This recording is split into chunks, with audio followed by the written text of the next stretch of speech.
Olá, boa noite a todos. Então, vamos mais uma palestra aqui no Instituto Santo Atanásio. E hoje, para continuar aquele documento infame da Inapaz, né? Dizem as más línguas, estão chamando de incapaz. Né? Incapaz.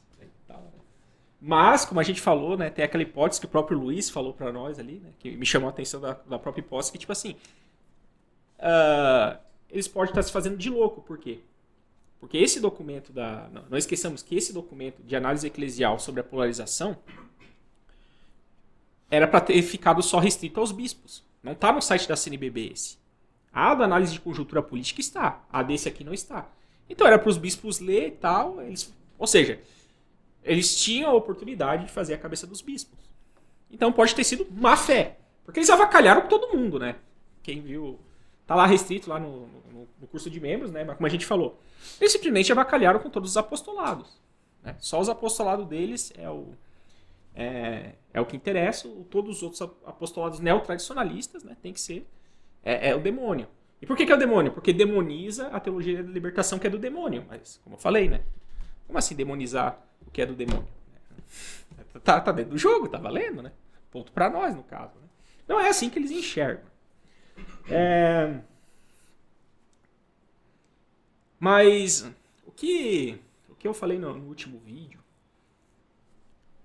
que vale a pena retomar, é o seguinte: por que eles vieram com esse papo de polarização? Por quê? De repente agora, não, tá polarizada a igreja, e a unidade, e o Concílio Vaticano II, como é que faz? Né? O que aconteceu? E aqui você vê, né, que eles mesmos estão propondo um método sociológico de pesquisa para melhorar a imagem. Uma pesquisa de campo para melhorar a imagem. Ou seja, a divisão entre progressista e conservador não dá mais, segundo o aspecto deles. Tem que colocar um neotradicional aí. Por quê? Porque é basicamente o seguinte: o conservador eles levam no bico. Porque o conservador... O que ficou, assim, de tudo que a gente viu, o que ficou, assim, explícito nesse documento? E que é uma premissa que a gente não aceita. Eles não são os verdadeiros intérpretes do Concílio Vaticano II. Eles se consideram os verdadeiros intérpretes do Concílio Vaticano II. Mas eles não são. Ponto. Não aceitamos essa premissa. É basicamente, vamos dialogar, tá, mas essa premissa já está errada. Essa premissa da incapaz, né? Já está errado isso aí. Não aceitamos. Mas, né, eles tentam buscar, então, a autoridade deles para ficar esculhambando o apostolado alheio. Eles tiram disso. Então, isso aí não podemos aceitar. Não podemos aceitar essa premissa. Porém, o que difere, então, o conservador do neotradicionista? Por que quando só estava no espectro conservador, eles não falavam de polarização e agora eles começaram? Não, juiz, para o jogo aqui porque é falta aqui, tá polarizado. Por que agora eles começaram com esse discursinho? É porque uma das características dos neotradicionalistas é analisar a crise da igreja sob o aspecto do Concílio Vaticano II, mas também sobre todo um aspecto doutrinal que o precedeu esse Concílio Vaticano II. Ou seja, o pessoal está questionando, os neotradicionalistas estão questionando, cada um a seu modo, as bases da própria teologia da libertação. A base dessa eclesiologia moderna aí, dessa colegialidade, e todas essas mudanças malucas aí que fizeram após o Concílio Vaticano II. O pessoal está questionando as bases do negócio, dessa mudança. Não deu certo. Não deu certo. Então aí eles estão preocupados. Por quê? Porque houve sim, né, de fato, houve uma radicalização. E radical aqui, não no sentido de extremista. Radical aqui no sentido de quem analisa pela raiz. Radical é quem age pela raiz. Isso que é radical. E os neotradicionalistas, nesse sentido, nobre e correto, eles agem, estão tentando analisar a questão pela raiz. E se analisa pela raiz, todos os pressupostos que eles colocam aqui, a gente não está mais fazendo a queda de braço na ponta do iceberg. Na ponta do iceberg. O padre tem que usar batina ou não tem que usar batina? Como se fosse uma mera questão de disciplina. Não, o neotradicionalista vai chegar e dizer assim, não, o padre tem que usar a batina porque é teologicamente correto ele usar a batina, porque ele morreu pro mundo. E ele tem um estado de vida na sua alma, por causa do sacramento da ordem, que o difere do leigo. Então é errado o padre fazer cosplay de leigo, como eles fazem. Você veja, não essa é a diferença, a grosso modo, de um conservador para o tradicionalista. O conservador chega e diz assim, eu uso a batina porque... Não, porque diz a disciplina da igreja que tem que usar. Mas se mudar a disciplina, eu não uso. Ou, meus coleguinhas, eu vou me dispor com meus colegas padre, então eu não vou usar a batina e tal. E o neotradicionalista já tem uma outra questão. Ele já vai na base teológica. Para chegar, não, tem que usar a batina porque o padre não é uma pessoa como outra qualquer. Ele é um sacerdote. Ele não pode fazer cosplay de leigo. Né? Como diz o Dom Justino, né? A batina é a liturgia das ruas. Né? E é a liturgia das ruas. Então a teologia da libertação percebeu isso, né? Que tá vindo aí um povo preparado, um povo que está ganhando adeptos. Eles tentam ridicularizar o nosso lado, dizendo que é tudo uma questão afetiva, sentimental. E não é. É uma questão intelectual. Por isso que eu também, novamente, eu me inclino a achar que os caras estão de má fé porque eles reduzem tudo a... Não, é questão afetiva. O pessoal está falando do coração das pessoas. E por isso que estão ganhando adeptos. Como assim? O pessoal está seguindo, né, os apostolados neotradicionalistas, como eles dizem, né, porque os neotradicionalistas estão falando pro coração do afeto, não sei o quê. Não, o pessoal está indo para Santo Tomás de Aquino... Está se aprofundando na teologia patrística, está lendo os documentos do magistério antes do Concílio Vaticano II, e está comparando com os novos, estão vendo, epa, peraí, tem uma discrepância aqui, que linguagem estranha é essa? A ovelha ouve a voz do seu pastor, né? Daí o pessoal está ouvindo a voz do pastor aí, tipo assim, esse pastor aí está parecendo um socialista burocrata, né? Tá meio estranha a voz desses pastores aqui. Aí você vai ler já os documentos do Concílio Vaticano II assim, não, pô, isso aqui é católico, né? Você vê a diferença, é só comparar. Então tem um pessoal que está estudando, o neotradicionalismo está crescendo e está questionando a legitimidade da teologia da libertação desde a raiz. Aí é polarização. Não pode. Pode sim. Pode sim. Pode sim. Pois bem, hoje nós vamos então vamos para a terceira parte do documento. O que é a incapaz, quer dizer, a inapaz? A inapaz... Ela veio o Dom Jaime Spengler, né? A gente fez Luísa Notícia sobre isso, tentar meter aquela lá na Folha de São Paulo. Não, a CNBB não é nem direita nem esquerda, né? Quase acreditei. Se não fosse a Inapaz. A Inapaz é um serviço de consultoria ou de inteligência na questão pastoral. Ou seja, eles pegam os especialistas, os acadêmicos, especialistas em pastoralidade, né, e põe para fazer esse documento, certo? Aí o Bernardo Kister, eu estava vendo a live do Bernardo Kister, ele chamou a atenção para uma coisa muito interessante. Essa galera aí da Inapaz está reclamando, não, tá preocupante a situação, tá polarizado, né? E uma das características da polarização é a falta de matizes, né? Tá muito só a favor ou contra, não tem matizes, cadê o diálogo, né? E tal.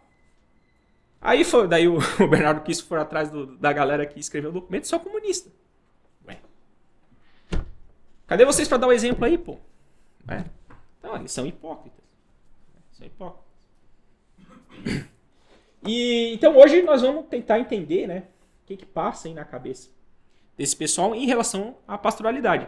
Então tem um problema, está polarizado, que para nós não é problema. Para nós é um despertar da consciência de classe, né, para usar a linguagem comunista. O católico está tomando consciência de que ele é católico, que ele tem que agir contra católico e que ele tem que combater os hereges. Então, né, processo normal, né?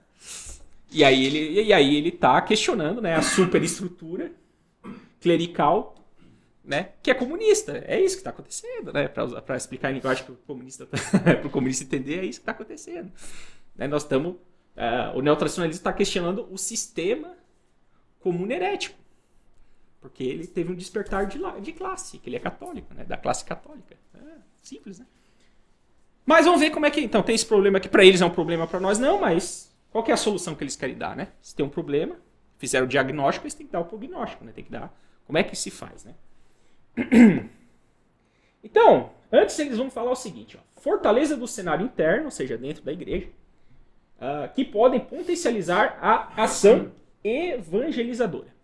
Então eles estão pensando, né, o que significa ação evangelizadora no jargão desses caras. Vamos lá. O diagnóstico do cenário interno começou com um breve sobrevoo sobre a recepção do Concílio Vaticano II no Brasil, recordando sua criatividade e fecundidade. Então, sim. Criatividade, eles copiaram um monte de coisa dos protestantes e dos humanistas e dos maçons, né? E fecundidade é, né, cada ano que passa menos católico, né? É questão de uma década para os evangélicos serem superiores aos católicos no Brasil. Parabéns.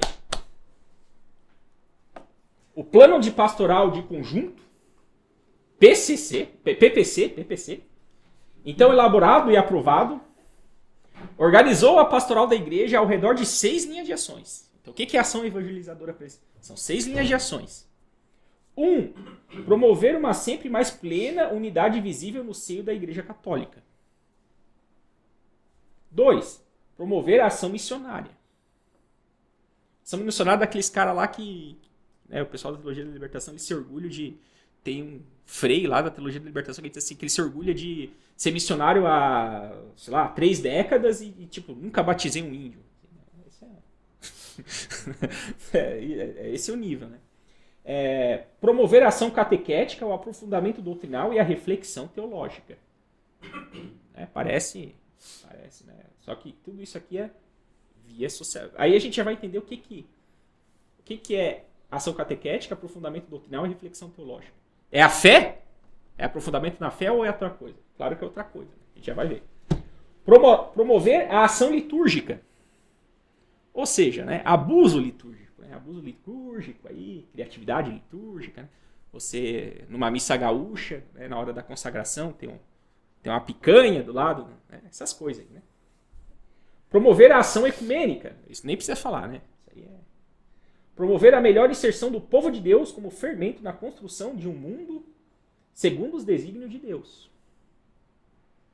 As diretrizes da ação pastoral da igreja foram durante muitos anos organizadas ao redor dessas 6 linhas, depois transformadas em dimensões. As diretrizes eram adotadas na maioria das dioceses, embora com ritmos e acentos distintos. Onde é que eles adotaram isso? Aqui, ó, a experiência das SEBs e das diferentes pastorais, com a teologia que delas emergiu, a saber, a teologia da libertação, foram um laboratório fecundo de muitas iniciativas originais, lidas na época pelo filósofo jesuíta Henrique Cláudio de Lima Vaz, como passagem de uma, olha aqui, ó, igreja reflexo a uma igreja fonte. E pelo teólogo Leonardo Boff como eclesiogênese. Eles estão admitindo aqui que eles usaram esse plano pastoral para fazer uma igreja que é diferente da igreja católica. Não estamos... Porque na cabeça deles, da teologia da libertação, existe a igreja romana, elitista, eurocêntrica de Roma, existe a igreja real da América Latina. Eles têm esse problema mental. Embora eles falaram ali unidade da igreja é o quê? Latina. Tá? Rumo à revolução não é bolchevique, é bolivariana. Né? Bolivarianismo aí. Mas, então, você veja, eles deixaram de ser uma igreja reflexo, ou seja, uma igreja reflexo de Roma. Eles são uma igreja fonte. Ou seja, eles se orgulham de ser fonte de inovações teológicas. Eles se orgulham, tá aqui no documento. E o Leonardo Boff vai dizer eclesiogênese. Né? E aí você chega, qual que foi a grande contribuição do Leonardo Boff, por exemplo, para a eclesiogênese? Aquele livro condenado, né? Igreja, Carisma e Poder. Qual que é a tese da Igreja, Carisma e Poder? Veja, a Igreja de Roma, né, criou ela é uma superestrutura que criou uma infraestrutura para escravizar, para adquirir poder. Então, por isso ela criou dogmas, por isso ela criou sacramentos, por isso ela criou Eucaristia. Então, toda essa igreja, né, do poder, né, ela tem que ser mudada para que tenha a igreja do carisma, que é a igreja igualitária, que é a igreja onde todo mundo é igual, etc. Essa é a tese do Leonardo Boff. É católica? Óbvio que não. A igreja católica sempre foi hierárquica. Sempre. Então, aí você entende por que ele fala, não, é uma eclesiogênese. Ou seja, eles estão querendo montar uma outra coisa dentro da religião católica.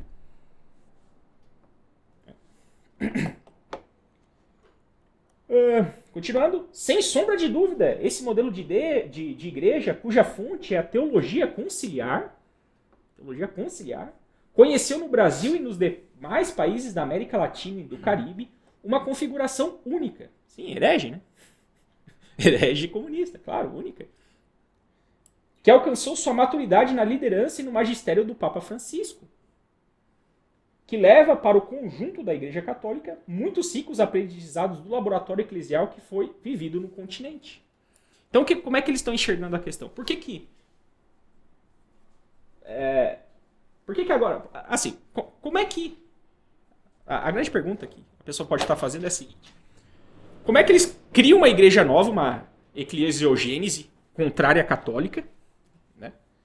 E fica por isso mesmo. Como é que eles fazem isso? Né? Eu não sei se vocês viram, mas o Centro Dom Bosco, né, o Álvaro Mendes deu uma palestra lá no Centro Dom Bosco sobre a comunhão, sobre a história da comunhão. Daí ele está falando sobre a comunhão na mão, etc. Basicamente, o método desse pessoal é o seguinte: desobediência e fake news. Então, quando a igreja da Bélgica e da Alemanha, a vanguarda do progressismo, né, começou a dar comunhão na mão, Roma falou, Ellerton, não é para dar comunhão na mão. A comunhão é na boca, tal, conforme a tradição, etc, etc, etc. O que os caras continuaram fazendo? Desobedecendo. Aí até que Roma chegou e fez uma brechinha de nada ali e tal. Aí essa brechinha de nada os caras começaram, agora pode, comunhão na mão e tal. Hoje, comunhão na mão é... quase ninguém sabe que comunhão na mão é indulto e que o correto é na língua. E detalhe, os padres ainda se sentem no direito de te negar a comunhão na língua. Eles ainda se sentem no direito. Como é que eles conseguiram essa inversão? Veja, a tradição está do nosso lado, a jurisprudência está do nosso lado, as encíclicas estão do nosso lado nessa questão. Não obstante, teve um seminário na Argentina que fechou porque estavam dando comunhão na boca. Seminário de São Rafael. Como é que pode uma inversão dessa? Porque o método deles é desobediência e fake news. Porém, agora o Papa Francisco, que é um Papa latino, está lá em Roma. Então, a nossa eclesiogênese agora está em Roma, não é? Agora tem que obedecer o Papa Francisco. Eles passaram décadas desobedecendo tudo, negligenciando tudo. Aí agora, vocês neotradicionalistas, tem que obedecer o Papa Francisco. Essa é a cara de pau deles, entendeu?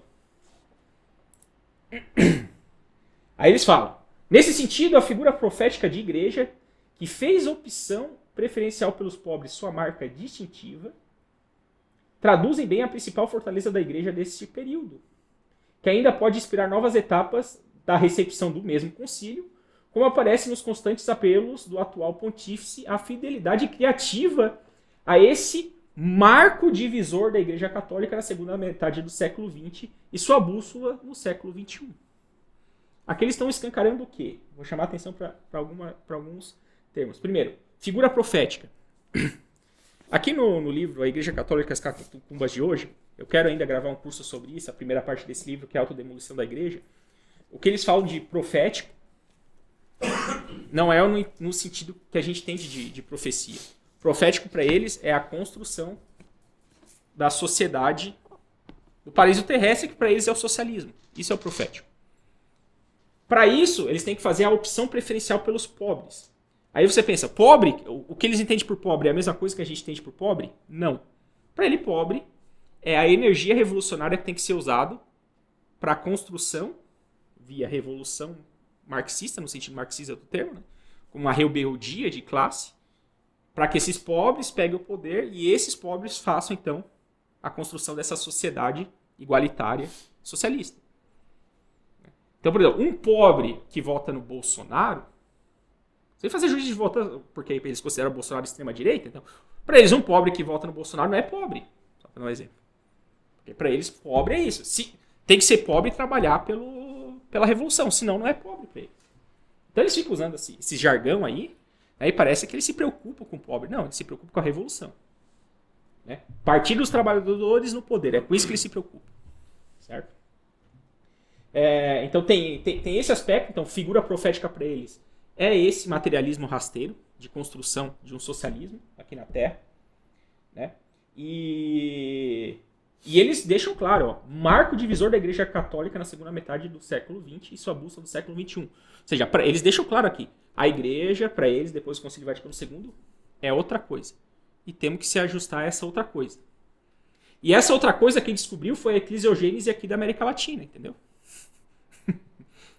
Dane-se Roma. Dane-se Roma. É a eclesiogênese da América Latina. Eles que interpretaram corretamente o concílio e só agora lá com o Papa Francisco que está chegando no seu ápice. Porque tem um Papa latino agora. Isso é o verdadeiro Concílio Vaticano II.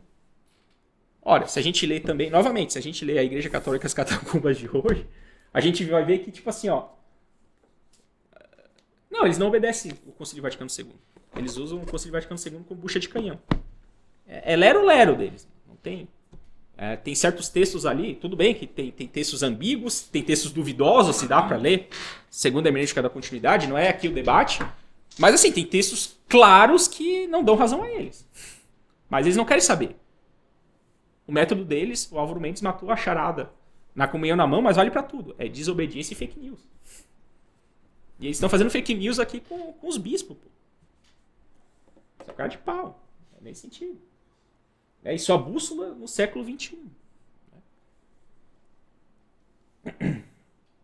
Aí eles continuam. A Igreja do Brasil foi sem dúvida alguma inovadora na recepção do concílio, o que leva algumas de suas lideranças a considerarem que ela vive já o que tem sido pedido pelo Papa Francisco. Mas, se olha mais de perto, as resistências e certos boicotes são visíveis. É o caso, por exemplo, do ostracismo ao qual são relegados os textos do Papa relacionados à questão social, como Laudato Si, que é aquela ecologia panteísta, né? Laudato Si, e Fratelli Tutti, que é a encíclica maçônica. Né? Então, humanista maçônica. Então tá no ostracismo. Né? Por quê? Os católicos lêem aquilo e tipo, pô, isso aqui não parece católico. É humanista, não é católico. Tá faltando muito do Espírito Santo ali naquelas encíclicas.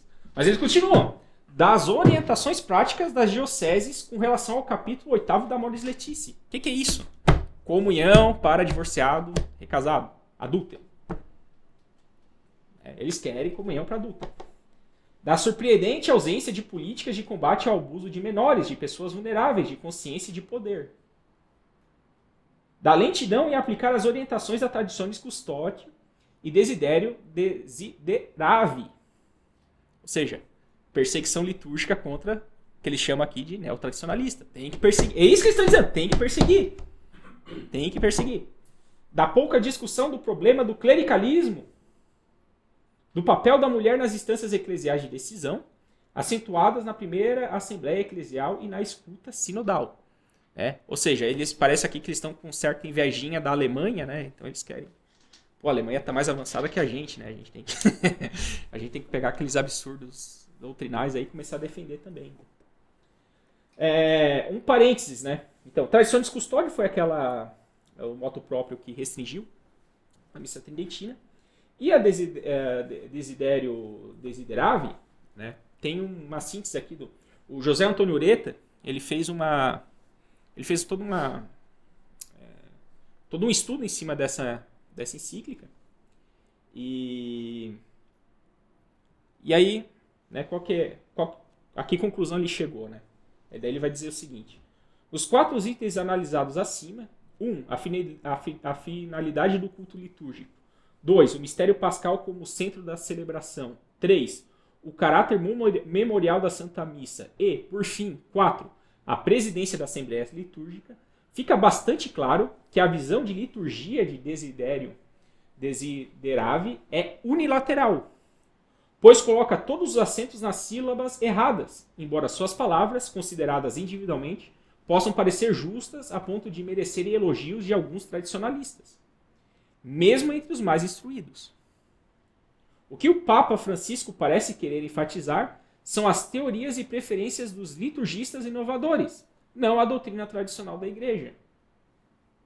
Mas, uma análise detalhada mostra que o resultado final é uma apresentação da vida sacramental da Igreja, em particular do rito da Santa Missa, que em seu conjunto não parece estar em harmonia com os princípios e conselhos pastorais da última grande encíclica litúrgica prévia ao Concílio Vaticano II, a saber, Mediator Dei, do Papa Pio XII. Ou seja, né, com bastante frufru, tal, né, o que é a Desiderave está tentando ensinar? A visão de missa protestante. Todos, ou seja, o acento é dado, né, nas características de protestantização da missa. Então é isso que os caras querem. Empobrecimento e ressignificação da Santa Missa. Olha como esse pessoal é pérvido. Né? Vamos continuar reclamando aqui. Ó. As resistências veladas e explícitas ao magistério do Papa Francisco. Veja, antes do Papa Francisco, eles não falam nada. Né? Papa Francisco. Se encontram também em outros segmentos da Igreja, conforme observa Agenor Briguetti na conclusão da sua obra organizada por ele. Estamos começando a entrar aqui no coração dessa palestra. Porque agora vai começar a questão pastoral. Então, eles estão saindo, tipo assim, da situação, o que tem que fazer, e estamos entrando, tipo assim, na solução. Então, olha só. Trata-se, diz ele, de uma resistência de inserir-se no mundo, enquanto igreja, em atitude de diálogo e serviço. Vou repetir. Segundo Agenor Briguetti, o que é essa resistência à implementação dessas encíclicas estranhas aí do Papa Francisco? É o seguinte. É uma resistência ao inserir-se no mundo enquanto igreja em atitude de diálogo e serviço. Você pode estar pensando assim, tá, mas parece que o pessoal é rígido e autorreferente, eles usam esse termo aí, é autorreferente, né? Não querem sair para servir o próximo e tal. Né? Só que, veja, a gente vai ter que entender, e eu vou voltar a isso daqui a pouco, o que significa diálogo e serviço para esses caras. Essas palavras enganam. Não é assim, não é como o bom cidadão entende. Tá? Aí ele vai continuar. Daí o escapismo do emocionalismo ou a busca de segurança em um passado sem retorno. Em fundamentalismos, tradicionalismos e devocionismos. E uma postura apologética frente ao mundo. Ele está condenando a apologética católica. Por quê? Porque a apologética católica é antes do concílio. Depois do concílio a gente tem que dialogar, não é? Com as outras religiões.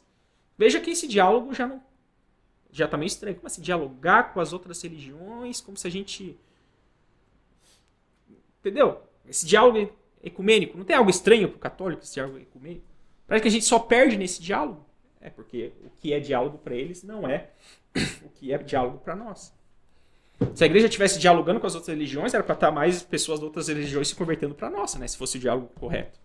Mas não é isso. É simplesmente diálogo. Se dá bem. É uma questão humanista e tal. Mas é muito mais do que isso. É diálogo no seu sentido revolucionário. Certo? Mas vamos lá. Ó. Essas atitudes, ou seja, a atitude apologética do católico, o católico defender a fé dele. Então essas atitudes redundam em retração da presença e atuação eclesiais nas sociedades e no encolhimento da pastoral social. O que é pastoral social? O pessoal não está militando pelo PT, pô. É isso. No refúgio em uma igreja autorreferencial centrada no pátrio e na paróquia. Oh, que absurdo. Né? Não, a igreja tem que ser pro povo. Esse negócio hierárquico, eles não gostam de hierarquia. É a tese do Leonardo Boff. A igreja quer o poder.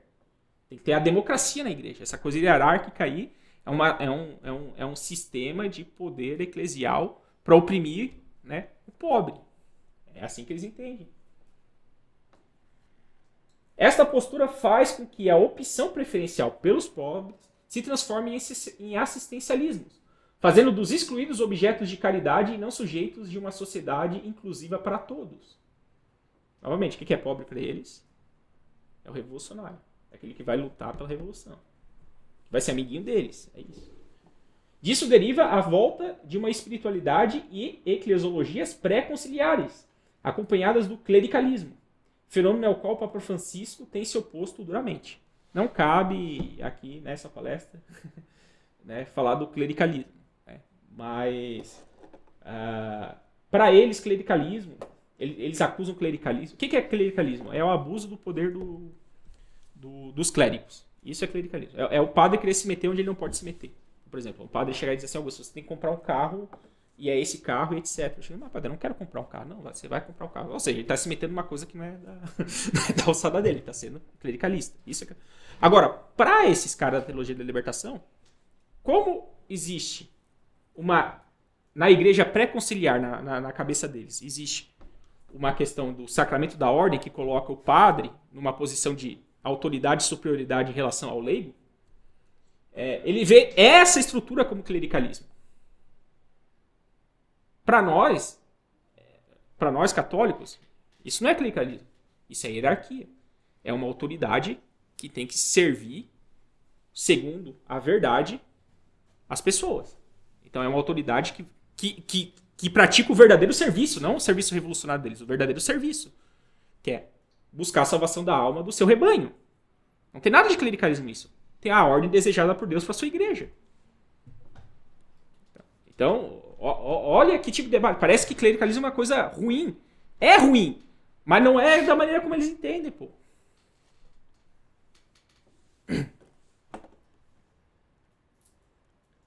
Mas aqui ele já dá a tônica. Não, diálogo e serviço. O que significa esse diálogo e serviço? Vamos continuar. Vamos para o prognóstico, então. Nesse sentido, tem razão o Papa Francisco quando vê na sinodalidade o caminho da igreja no século XXI.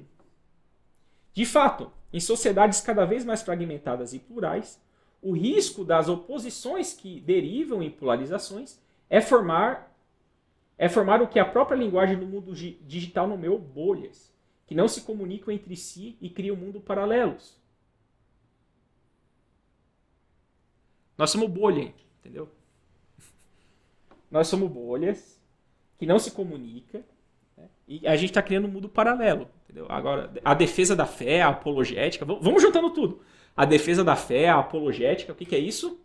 Bolha, mundo paralelo.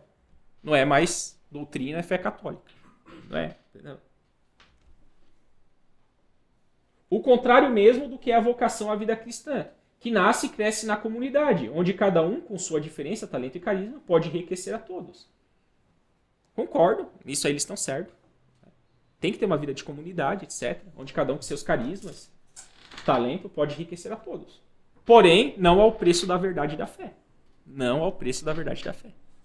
Esse é o detalhe que eles não colocam.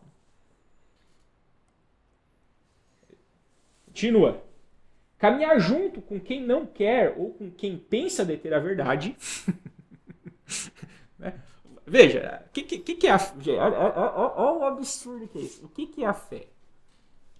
A fé é a adesão do nosso intelecto às verdades reveladas por Deus. Certo? Então, é Deus que disse. Deus isso. Se Deus disse, logo é verdade.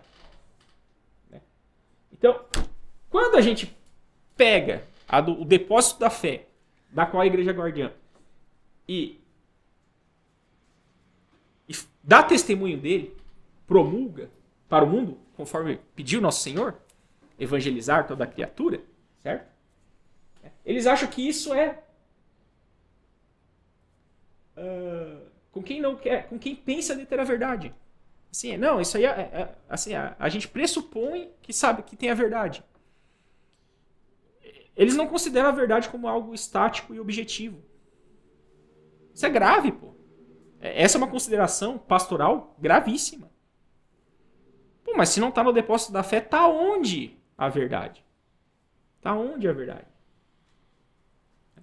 Para eles está no dever histórico, rumo à marcha ao socialismo. É isso que eles acham aqui. Então a verdade vai mudando, se transmutando, né, até chegar no paraíso terrestre deles. Então a gente tem que seguir o fluxo da história. Para eles é isso, o fluxo da história. Então não faz sentido falar de verdade para eles. Quanto para nós, o que é verdade? É Cristo, está no céu, Cristo não mudou, Cristo não foi numa festa, bebeu e mudou de ideia, usou umas drogas ali e tal, ficou meio demente. Não é isso. Nosso Senhor mesmo falou, né? Céus e terra passarão, mas minhas palavras não passarão. É isso. Então não dá pra dizer que esses caras não são nem cristãos.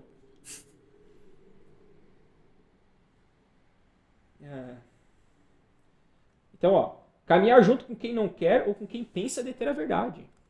Não precisando receber nada do outro ou suspeitando-o de ser portador do erro ou do desvio no caminho da fé. Não é tão simples. Exige paciência e, como tão bem assinalou o Papa, capacidade de oração, de colocar-se à escuta da palavra de Deus. Deixar que ela interpele de novo, convidando todos os participantes do diálogo em atitude de conversão à escuta.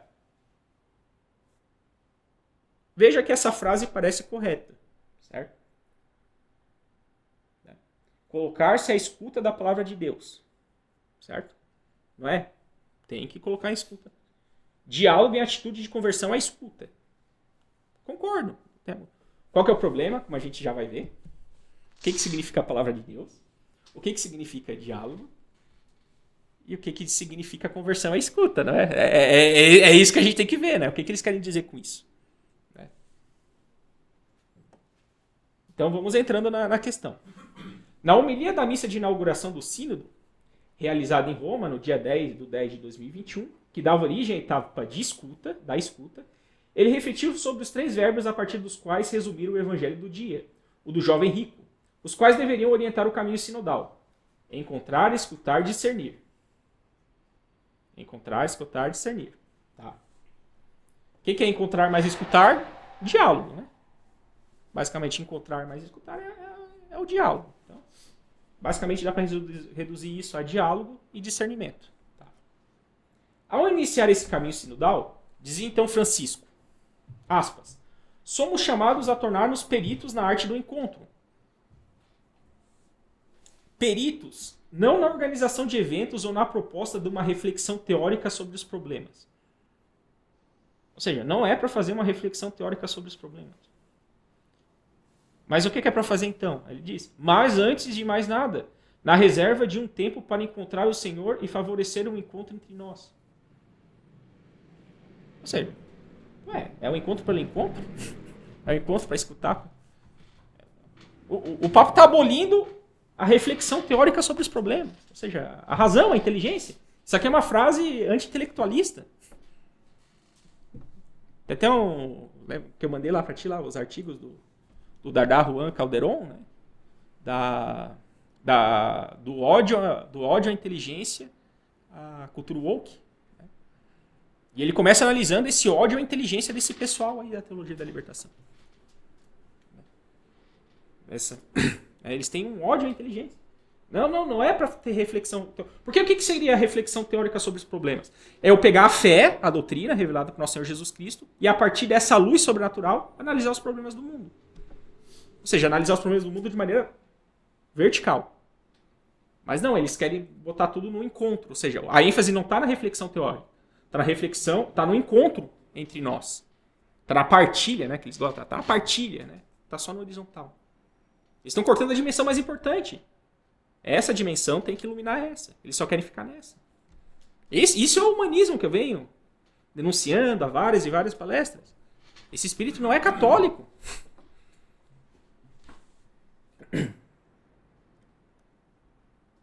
Outro trecho. O último verbo é discernir. O último verbo, discernir, mostra que o encontro e a escuta, vividos no processo sinodal, não são um fim em si mesmos, mas um caminho de discernimento espiritual, de discernimento eclesial, que faz da adoração na oração, no contato com a palavra de Deus. Voltou a palavra de Deus. Concordo. O que tem que iluminar esses encontros e a escuta? A palavra de Deus, não é? Mas ele não falou antes que não pode ter reflexão teórica e tal? Não está contraditório e tal? A contradição vai acabar agora. A palavra guia do sínodo para que não seja uma convenção eclesial, um convênio de estudo ou um congresso político, para que não seja um parlamento, mas um evento de graça, um processo de cura conduzido pelo Espírito. É subjetivo. Essa palavra é subjetiva. A fé não é subjetiva, pô. É uma revelação. O nosso Senhor Jesus Cristo se fez homem, ele é Deus, se fez homem, viveu aqui, historicamente, foi morto, ressuscitou no terceiro dia, fundou a igreja dele. Tudo isso aqui aconteceu. São coisas reais. Não tem nada de subjetivo. Ensinou uma doutrina. Não tem nada de subjetivo em nada disso aí.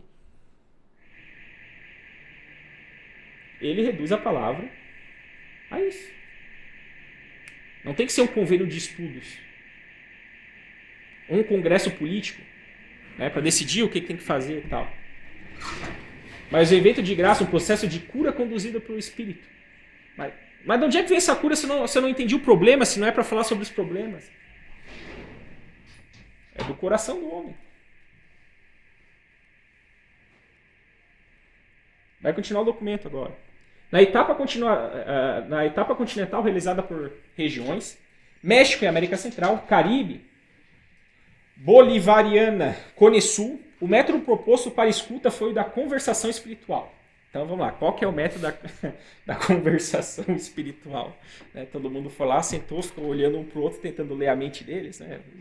Não sei o que é a conversação espiritual. Né? Vamos lá. Em clima de oração, após uma primeira escuta em silêncio de cada membro do grupo, que partilhava, estava demorando para ver a partilhar, que partilhava sua reação às questões levantadas pelo tema de discussão, tirado do documento da etapa continental, guia-se um segundo momento, em que cada participante partilhava o que tinha chamado a atenção da escuta do primeiro momento. Subjetivo. Me chamou a atenção, eu acho. Né, tal. Num terceiro momento, o grupo tentava perceber qual era o sentir comum, para onde conduzia o espírito. Como é que eles usam essas palavras? Veja, a palavra espírito com E maiúsculo. Os caras estão prostituindo o Espírito Santo aqui. Processo de cura conduzida pelo Espírito. Você vai, é o Espírito Santo? Não. É o que eu sinto no meu interior.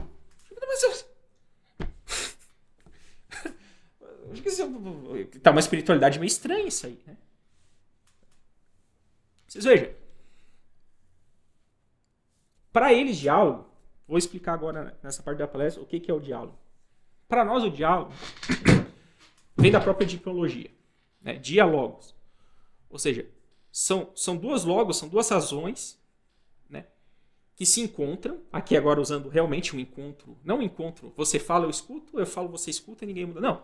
Um encontro em que se tenta, através então, desse diálogo, né, dessa troca de ideias, de razões, de considerações, se entender melhor a realidade e a verdade das coisas. Então é um processo muito produtivo. Para nós, para qualquer cidadão de bem.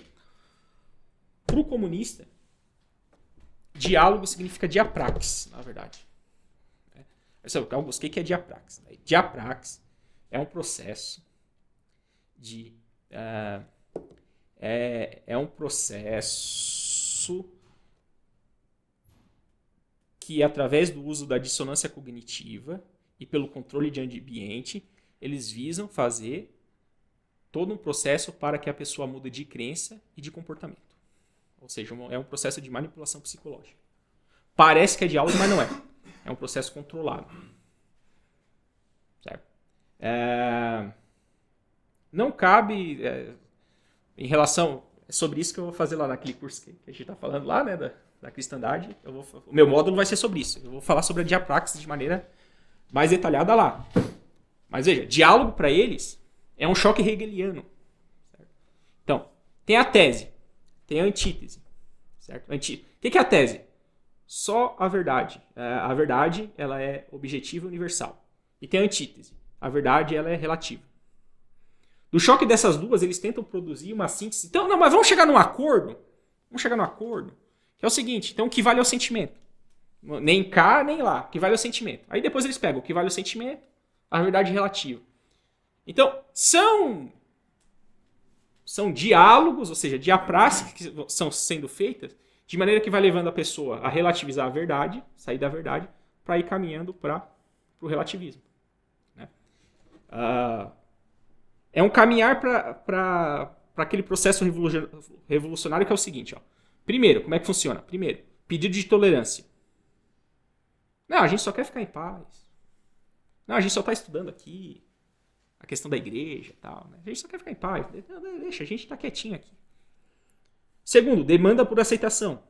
Então, na segunda etapa desse processo revolucionário, ele já começa a pedir, né? Não, eu quero ter igualdade de condições. Eu sou tão católico quanto eles. Certo? Terceiro, celebração. Todo mundo deve aceitar e promover tal estilo como algo bom. Depois, participação forçada. Todo mundo deve participar do que o revolucionário quer.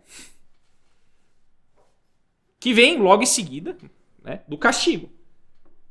Que é o que eles pediram para nós ali em cima, não é? Olha que parte que eles estão, né? Persegue esses neotradicionalistas aí. Persegue, que é o castigo. Os neotradicionalistas estão questionando a legitimidade da teologia da libertação. Estão demonizando a teologia da libertação. Tem que perseguir eles. Com as ferramentas que o Papa Francisco está nos dando. É isso que eles estão pedindo. É isso. Diapraxis. Isso é o diálogo deles. O diálogo deles é subversão. Não tem nenhuma honestidade ali. É subversão. É quando a gente... Não, vamos dialogar? Vamos dialogar. Mas tem que partir do seguinte pressuposto. Vocês são malvadão, nós somos bonzinhos. Pode ser assim o debate? Por isso que eu começo esse vídeo, comecei da palestra anterior, estava dizendo, não aceito o pressuposto de que eles são o verdadeiro intérprete do Concílio Vaticano II. Não aceito o pressuposto que polarização em si mesma é ruim. Não aceito esse pressuposto. Não aceito o pressuposto que eles sejam autoridades pastoralistas. Não aceito esse pressuposto. Porque se eu for tentar dialogar com esse documento aqui, eu já estou aceitando um monte de pressuposto tácito, que é o que eles querem que eu aceite. É muito perigoso. E é sutil. O processo da diapraxis ele é muito sutil. Se ficou muito complicado, vou contar uma historinha aqui. Certo?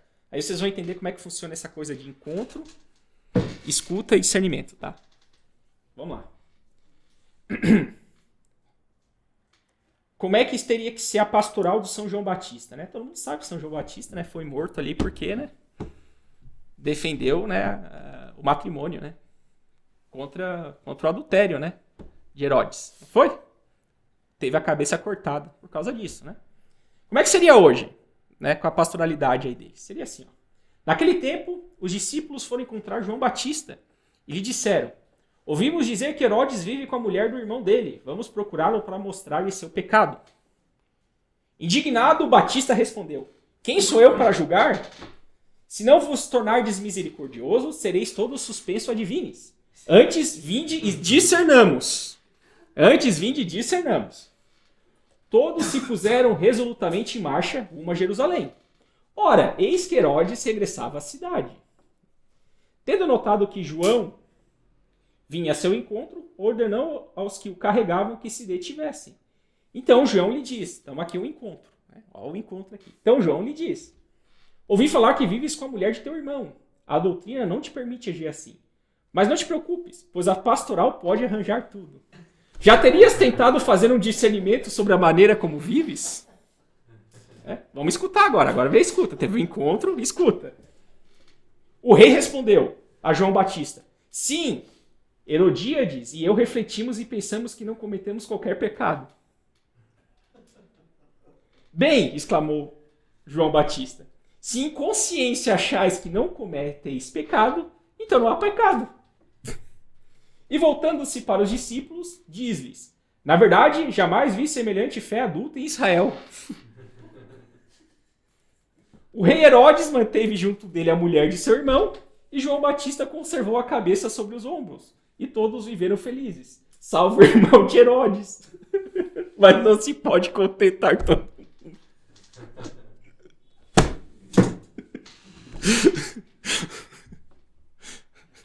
O que é o discernimento? O que é o discernimento? É você tentar ajudar o sentimento do outro. Não, mas eu não acho que é... Não, pecado não é uma coisa muito objetiva. Não, mas então... Por isso que eles defendem comunhão para recasado. Porque se na consciência ele acha que não está fazendo nada errado, não é pecado. Isso é o discernimento desses caras, pô. Tudo é subjetivo. Eles são anti-intelectualistas embora nos acusaram disso, né? A gente viu na palestra passada, são anti-intelectualistas e são subjetivistas. Completamente relativistas.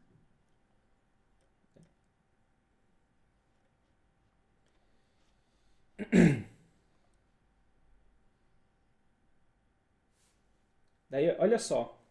Eles vão continuar. Caminhar junto com quem não quer ou com quem pensa deter a verdade. Novamente, repete-se. Né? Quem pensa deter a verdade. Não precisando receber nada do outro, suspendendo de ser portador do erro, desvio do caminho da fé, não é tão simples. Exige a paciência e, como tão bem assinalou a Papa, a capacidade de oração de colocar-se à escuta da palavra de Deus. Veja, estou repetindo. Agora está dando para entender qual que é o truque. Né? Deixar que ela interpele de novo. Ela, quem é a palavra de Deus, que ela interpele de novo. Convidando todos os participantes do diálogo em atitude de conversão à escuta. O que eles estão fazendo aqui? Eles estão colocando a fé contra a palavra de Deus. Não, mas como é que a fé pode ir contra a palavra de Deus se a fé é a palavra de Deus? É, que o nosso intelecto tem que anuir. Como é que pode um treco desse? Porque eles são imanentistas. Para eles, a palavra de Deus não se vincula à doutrina e à revelação. Por isso, eles opõem fé e palavra de Deus. Isso para qualquer católico deveria ser absurdo. É absurdo, né? Mas eles opõem.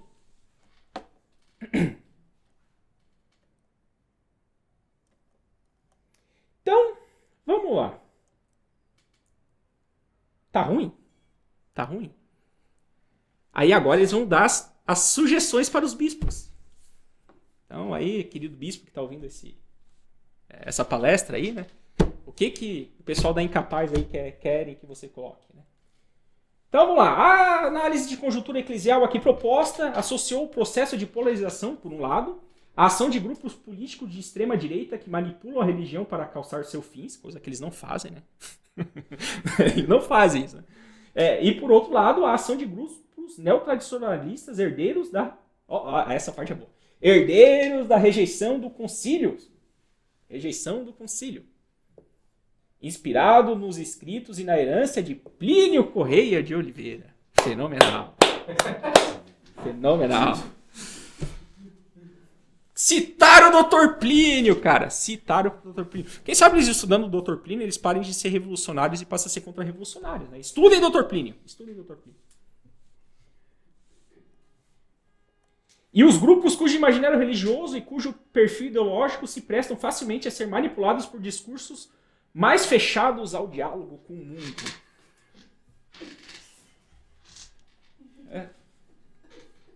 Tem que dialogar com o mundo. O que o mundo quer? O mundo quer pecado. O que o católico tem que combater? Tem que combater o pecado.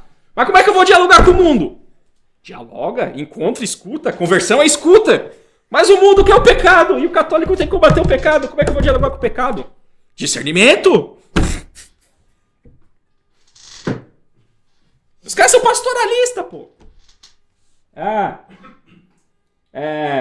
O autor da carta aos Efésios afirma que Cristo é nossa paz. De ambos os povos fez um só. E derrubando o muro da separação em seu próprio corpo, desfez toda a inimizade. Eles citam Efésios. Capítulo 2, versículo 14. Olha aqui. Cristo é a nossa paz. De ambos os povos fez um só. E derrubando o muro de separação em seu próprio corpo, desfez toda a inimizade. O que é o corpo de Cristo? É a Igreja Católica. Então o que São Paulo está querendo dizer? Se você entrar na Igreja Católica, aí sim você está na unidade. Agora, se você está na heresia, você não está na unidade. São Paulo está afirmando o que a Igreja sempre afirmou, o que os neotradicionalistas, na linguagem deles, defendem, que é isso. Que é a verdade e, portanto, a união está em Cristo. E Cristo fundou uma igreja, que é a católica. Portanto, a unidade está na Igreja Católica, que guarda a doutrina de Cristo. É isso. Mas para eles, não. Para eles tem que... Para eles é isso aqui. Ó. A reflexão teológica que subjaz a carta encíclica Fratelli Tutti e ao processo sinodal iniciado em 2021 aponta o caminho que a igreja deve seguir para colaborar nos processos necessários de reconciliação e paz na sociedade e no seio da própria igreja. Não, vai polarizar mais ainda. Por quê? Porque tanto a sinodalidade quanto a Fratelli Tutti são humanistas e querem dialogar com o mundo que é o pecado. Enquanto São Paulo, que diz que Cristo é a nossa paz, porque fez de todos os povos um povo na igreja, esse é o detalhe que eles tentam escamotear. Entendeu? Não, fez um povo só, que se chamam católicos. Então, nós e os católicos da China somos o mesmo povo.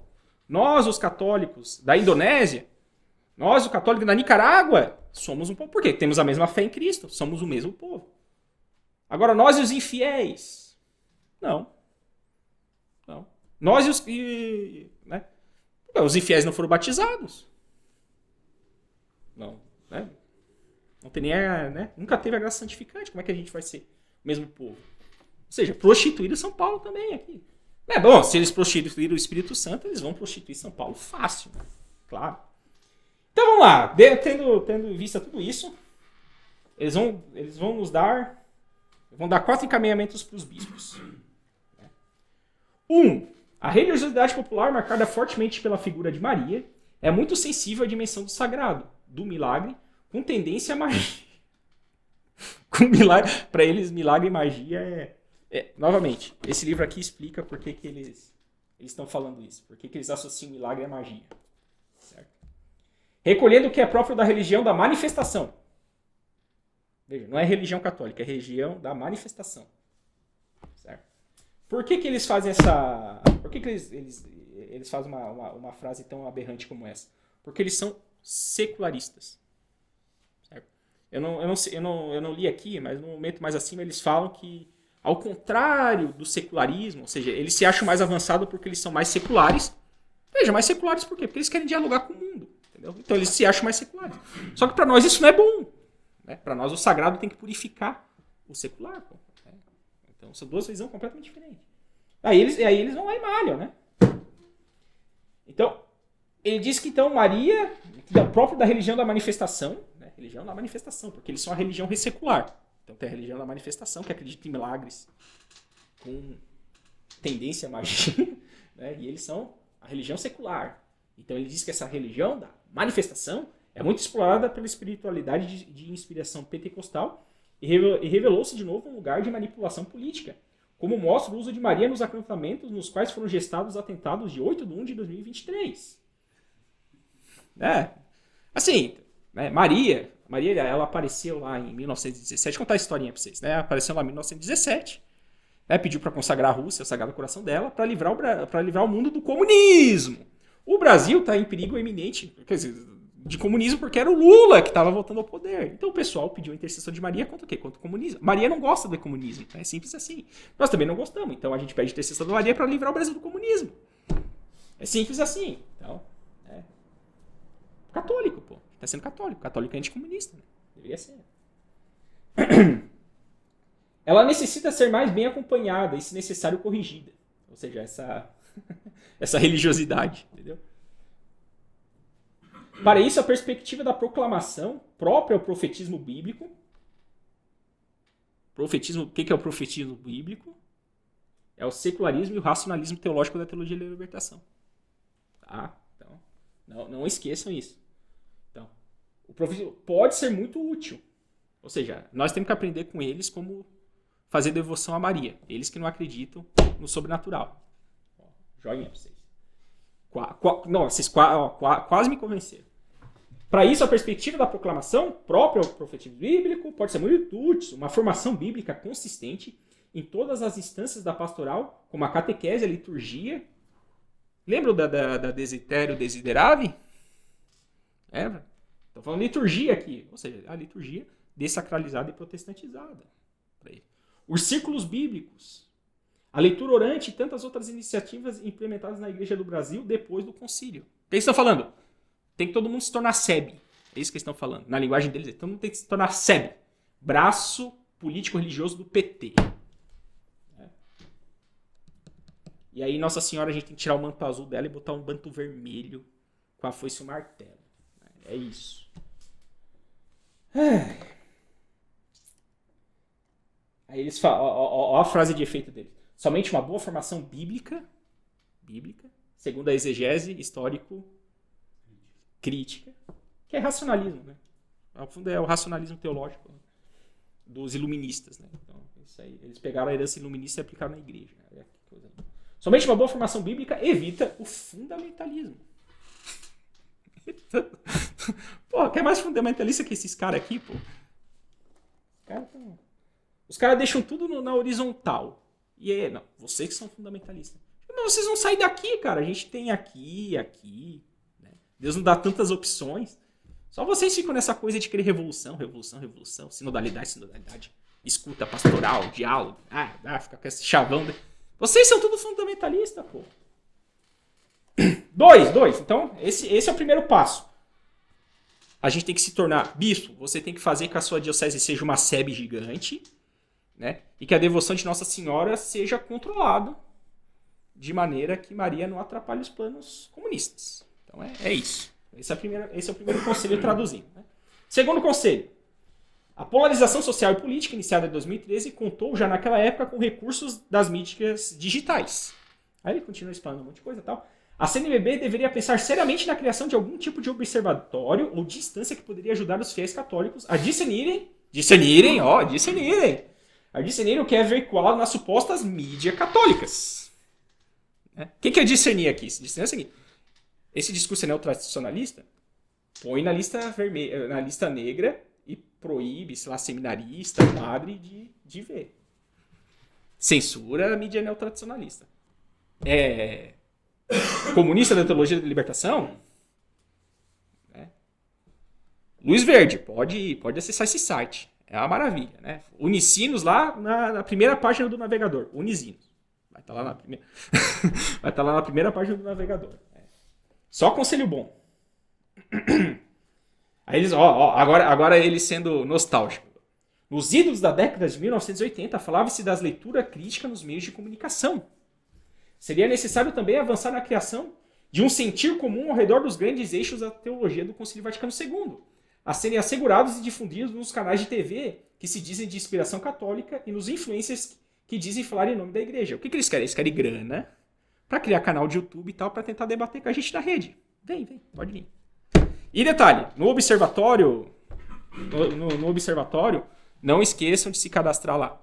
Curso, seja membro do patrocinador. cursos.institutosantatanásio.org, né? Seja membro patrocinador, e aí vocês vão acompanhar tudo que a gente está fazendo. Os cursos que a gente vai fazer sobre a crise da igreja, sobre Santo Agostinho, sobre Santo Tomás de Aquino, né? E sabe, vocês aprendem um pouco de fé, né? Então, pode vir observar a gente, não tem problema.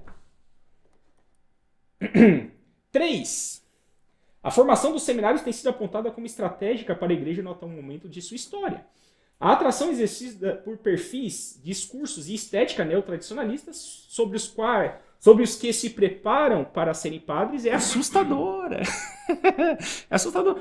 Mas só desperta a vocação no neotradicionalismo, porque a vocação é chamada de Deus. Quem tem fé tá mais propenso a escutar Deus para seguir a vocação, né? Agora, quem tá dialogando com o mundo tá com muito barulho, né? A vocação de vocês vai definhar.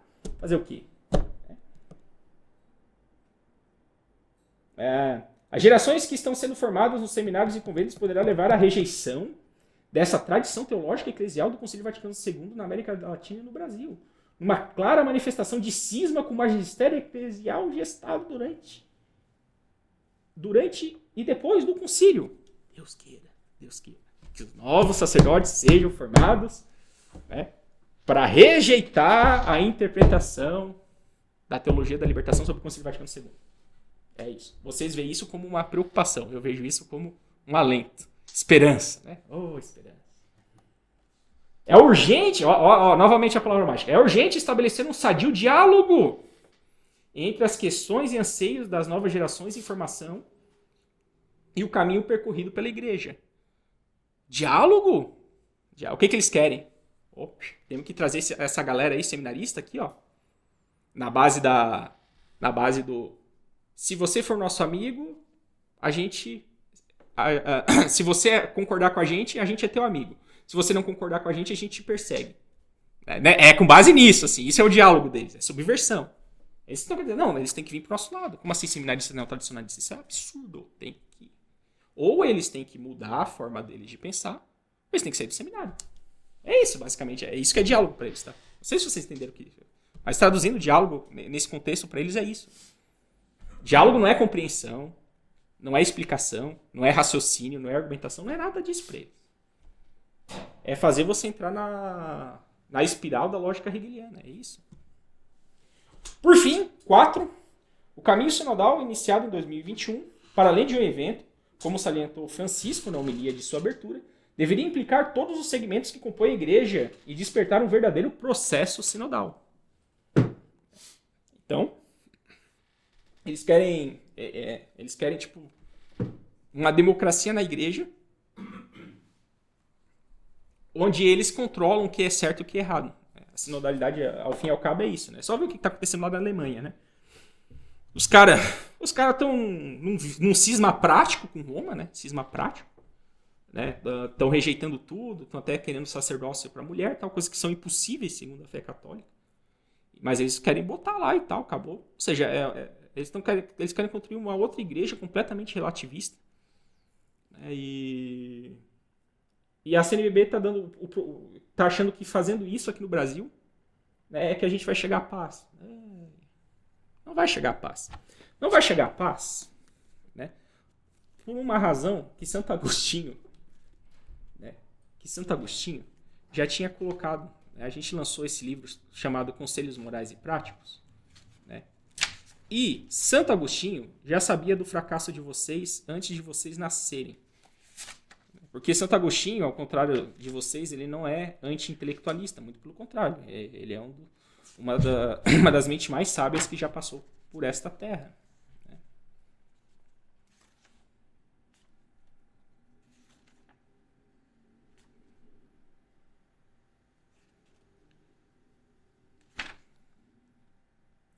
Ele vai falar o seguinte, ó. A gente colocou aqui na apresentação do livro. Ó.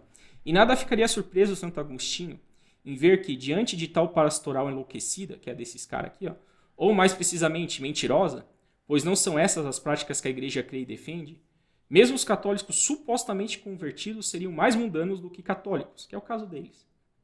Uma espécie de pagão batizado. Aí o Santo Agostinho já escreve no Contra a Mentira, nesse livro Contra a Mentira. Né? Esse livro Contra a Mentira, ele parece ser um livro apologético, mas ele é um livro pastoralista, porque ele está escrevendo uma carta para... Esqueci o nome do rapaz, mas o rapaz está pedindo conselho para lidar com os priscilianistas, que eram os hereges da época. Esse pessoal da Inapaz é muito mais herege que os priscilianistas, mas... Né, tudo herege também. Então, como lidar? Os priscilianistas, eles se fingiam ser católicos, então eles até, em círculos católicos, eles até fingiam que acreditavam na fé católica para pegar a amizade do cara e depois, lá na seita deles, tentar fazer ele para deles. Então, eles fingiam ser católicos para... Essa pessoa, a consulta Santo Agostinho, para dizer assim, não podemos nós mentir também, a gente se infiltrar na seita deles, fingir que é priscilianista para trazer para o catolicismo? Né? E o Santo Agostinho vai dizer que não, por uma razão muito simples. Os priscilianistas, quando eles, mesmo fingindo, proclamam a fé, eles estão falando a verdade, embora eles mintam. Embora eles internamente não acreditem naquilo. Mas eles estão falando a verdade. Agora, um católico, ele sabe a verdade. Quando ele vai nos priscilianistas e mente, ele está cometendo sacrilégio. Está pecando. Você não pode tentar conseguir um bem ao preço do pecado. Porque você está colocando a sua alma em risco para tentar salvar a alma do outro. E primeiro você tem que zelar pela salvação da sua alma antes da do outro. É uma questão muito simples. Você não pode mentir. A igreja não pode fingir que todas as religiões salvam. Não salva, pô. Não salva. Esse ecumenismo não está com nada. Só o pessoal da teologia da libertação aí, para gostar desse ecumenismo maluco aí. Mas vamos lá.